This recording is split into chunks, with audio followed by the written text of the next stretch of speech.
ومن عليه بكل ما له لقد سألت الندى من أين فارتسب لشيخ أحمد مدسيس وهو يلا منقول فيا إلهي تقبل منه حاجته ومن عليه بكل ما له لقد سألت الندى من أين فارتسب لشيخ أحمد مدسيس وهو TV nga xam ne mooy seenu kër gi dañuy ñaan ku ci mën a jàpp ci abonné nga abonné foofa am na nag neneen nu mu koy waxee partager topp tey Kër Mbaye Dame fa ayu faxrin gumu ci ndam ka masaayal muslimiina moo mel ni jagley jullit yi ban ndam moom la ñuy comparé ak jagle gi yàlla defal jullit yi ndam lu toll noonu waaye sullin gan toroote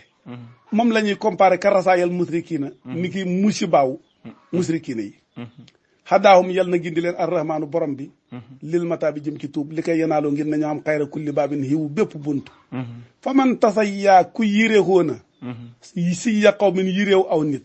koo xamante ne day nidul aw nit demi na mu warlu bi an yikoona ci bu mu nekkat mit loom seen da seen kem waqa mi na tamu xeeyoo ko de xaasaali woo moom alxaqu mooy dëgg allati nga xam ne yeg fii dana mu doy li man ñaar waaja xam ne raama sàkku na alhudaa njub su ma yaxamalan topp mu jëfee bi xel min ci xam-xam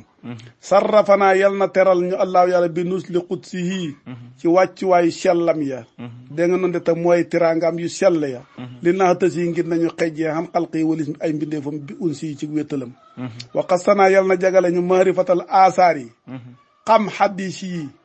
wa mala a yal na feetal alxulóoba suñuy xol bil anwaari ci leer bi jaahi saafihel wara ci darajaab aji ram mum bindee fi ar rasuli yonent bi sallallahu alayhi wa sallam wal a léegi ñoñam wasa bi ak ay sahabaam ña xam ne hudaahum seen njub xaw seen yoonu njub wade su lii mooy sumag ñaan man alaaji ëlliw